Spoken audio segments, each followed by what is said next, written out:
Malacanang says President Aquino's lower approval ratings in the latest Pulsatious survey is due to the negative effects that occurred when the survey was conducted. Presidential spokesman Edwin Lacerda says the ratings may have been influenced by recurring clashes in the Senate, the investigation into the Atimonan shooting incident, and the reported increase in criminal cases at the time the survey was conducted.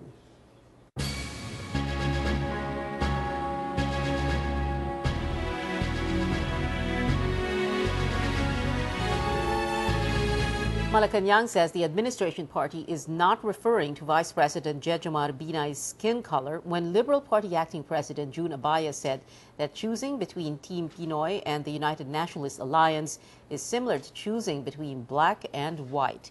Lacerda says the administration party hopes that Binay will not take the phrase as a derogatory allusion against him. The presidential spokesperson adds that the term black and white is a common phrase used to highlight the difference between two opposing advocacies. Lacerda says Team Pinoy never intended to insult the vice president and adds that no such move will be made throughout the campaign. President Aquino is about to speak, or is speaking right now, at the Liberal Party's proclamation rally in Plaza Miranda. Let's listen in. Ang Nationalist People's Coalition, pangunguna po ni Congressman Henry Cojuangco, nandiyan po sa pandalikod.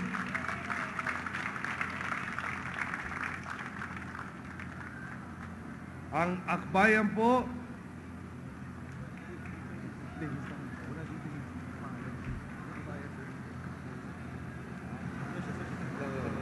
ang Akbayan po, siyempre kilala po nyo si Ronald Llamas, pero hindi po siya ang Pangulo. Si Arlene Santos po ang National President ng Akbayan. Ating po mga kasamahang senador, kongresista ngayong gabi. Pero kung papayagan po nyo, no, alam po nyo, mahirap naman talagang mga kampanya sa buong Pilipinas. At pag natapos na po yung kampanya, yung paggawa, importante po yung kumakatawan sa atin para talagang mabilis ang pagtahak natin sa tuwid na landas. Hayaan yung batiin ko, ilan po sa kanila. Siyempre, nandiyan po ang magsusugod, nagsusugod at magsusugod pa muli ng pagtahak natin ng tuwid na daan sa Kabikulan, lalo na sa Albay, si Governor Joey Salceda.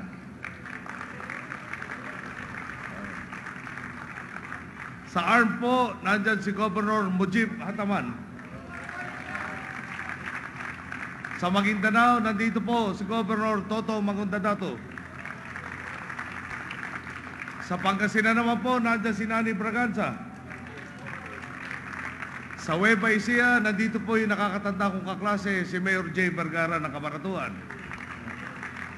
At marami pa hong iba, kaya lang ako may time limit rin. Pasensya na po, pero sa susunod kayo naman po mabatiin natin. Makasaysayan po ang Plaza Miranda, hindi lamang po para sa Partido Liberal, kundi maging sa bawat Pilipinong naghangad na mamayani ang demokrasya, katarungan at kaunlaran sa ating bansa.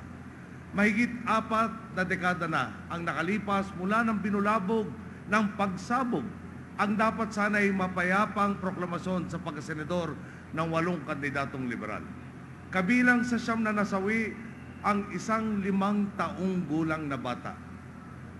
Ano kaya kinabukasan ang pinangarap niyang makamtan? At ngayon pong gabi, nakatungtong tayo sa plasang diniligan ng kanyang dugo. Anong mga pangarap naman ang ipinupunda natin para sa kabataan ng kasalukuyang henerasyon? Marahil nga'y may tuturing natin na isang pagbabalik tanaw at pagpupugay ang pagtitipon natin ngayon. Isang selebrasyon ng sakripisyo at inspirasyon ng sambayanang patuloy na buwabangon at umaarangkada sa kabila ng mga pagsubok at trahedya, sa kabila ng dating baluktot at walang saysay na pamamahala, sa kabila ng mga huwad na pangakot, 9 taon ng kalbaryo at pagdurusa. Sagisag itong hindi napunta sa wala ang pagbubuwis ng buhay ng 9 na katao sa Plaza Miranda. Sagisag itong nasugatan man tayo, napilayan man tayo, pilit man nilang pinapatumba ang diwa ng Pilipino, hindi po tayo sumuko. Humugot tayo ng lakas sa isa't isa. Pinigaan natin hanggang sa pinakahuling patak ang ating pawis, pagod at determinasyon. Tumayo tayo't hindi nagpadaig sa pagdududa at negativismo. Wala pong duda, bumangon na po tayo. Pumalag tayo at sa huli, nagtagumpay tayo. Ngayon, meron tayong isang lipunan, bukal ng pag-asa at maunlad na kinabukasan. Ngayon, meron tayong isang bansang binuo ng inyong pagkakapit-bisig at nagkakaisang tinig. Ngayon, meron tayong isang Pilipinas na tinitingala ng buong mundo, maliban sa isang bansang malapit sa atin, at kayong mga kaharap namin ngayong gabi, dito sa Plaza Miranda at sa buong Pilipinas, kayong hindi nagsawang pumanig sa tapat, sa mabuti at sa tama, kayong handang magbukas ng puso sa inyong kapwa, kayong hindi lumilihis sa tuwid na landas. Kayong aming mga boss, kayo ang gumawa nito.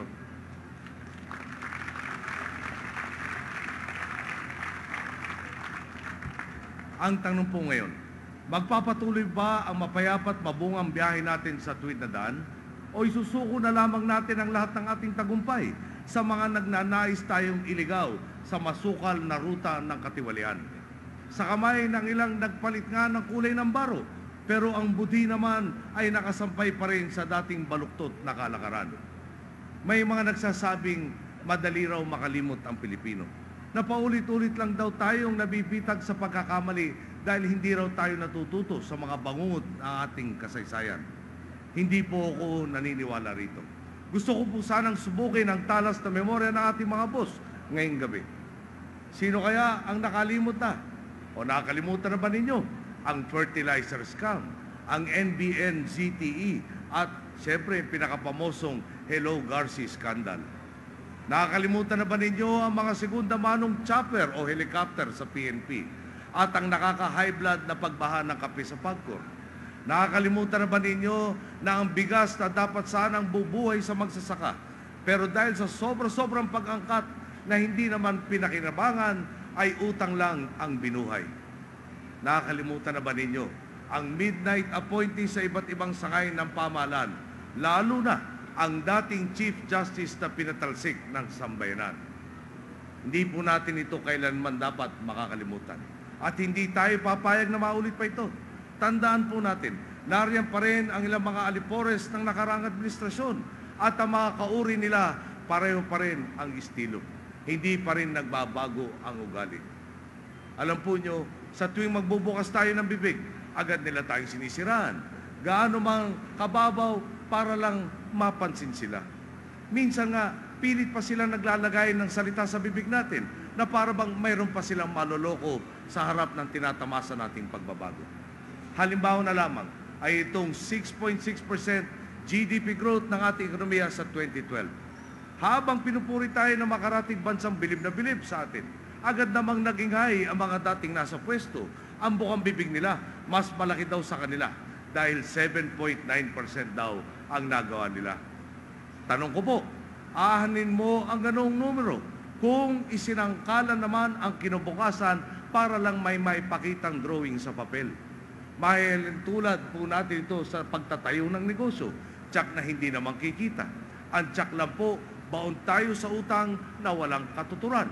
Sa paggugol na mali, maaaring ang tumaas na 1/4 ang GDP growth, habang sa susunod naman ay garantisado ang pagsamaan ng ekonomiya at pagdurusa dahil sa mga kailangang bayarang dapat sana'y hindi na inutang. Ganyan po talaga kung politika lang at pansariling kapakanan ang laman ng isip, at hindi ang totoong pakinabang sa mamamayan. Kung talagang may nagawa sila para sa taong bayan, bakit sa loob ng 9.5 taon panay mga poster at tarpaulin lamang ng kanilang muka na may salitang cares ang naibalandra nila sa mga lansangan?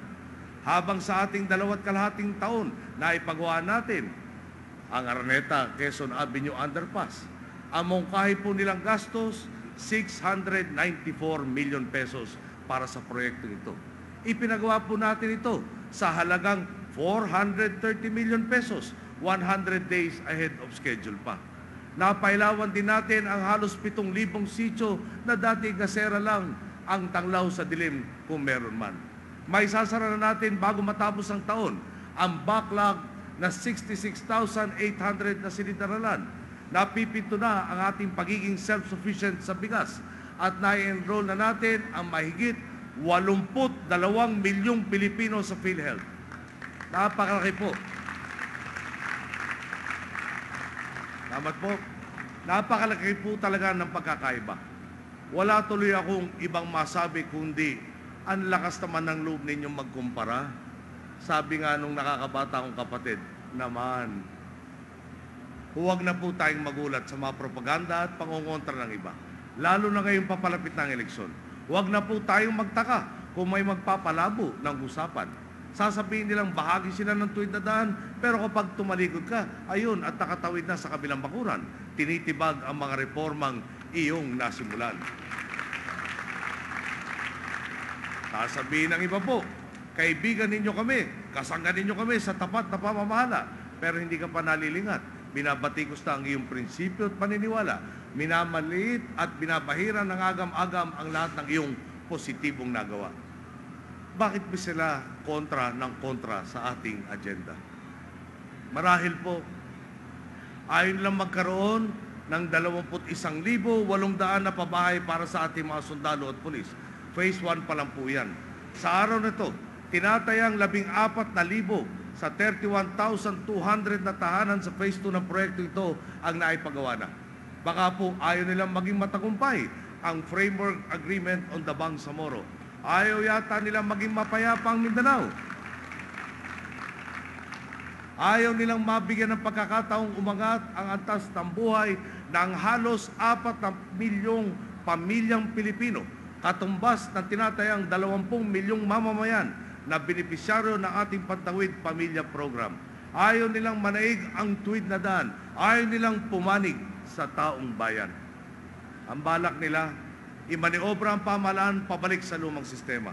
At ang tanong ko po ngayon sa aking mga boss, hayaan ba ninyong mangyari ito? Baka hindi ho nila narinig dahil iba ho doon, baka may edad ng kote, baka pwede nyo lakasan. Hayaan ba nyo? Salamat po. Ngayong gabi po, malinaw kung nasa ang panig ang 12 kasama natin sa entablado. Nagmula man sa iba't ibang partido, samahan, katulad natin silang bukas ang puso at isip na magambag para sa pinakamainam na solusyon. Kahit pa alam nilang sangkaterba ang kakaharaping problema, nagkusa silang sumama sa atin, bitawan ng mga personal na interes at tumulong para makaubo ng isang alyansang sabay-sabay na sasagwan tungo sa isang direksyon. Ilan sa kanila ay nakatrabaho ko at nakasamang nilabanan ang dating administrasyon. Ang iba naman ay nagpapakitang ginas na sa kanilang posisyon at tumugon sa panawagan ng taong bayang maglingkod sa mas mataas na panawagan. Sama-sama po nating salubungin ang Team Pinoy, mga Pilipinong tunay na tuwid sa daang matuwid.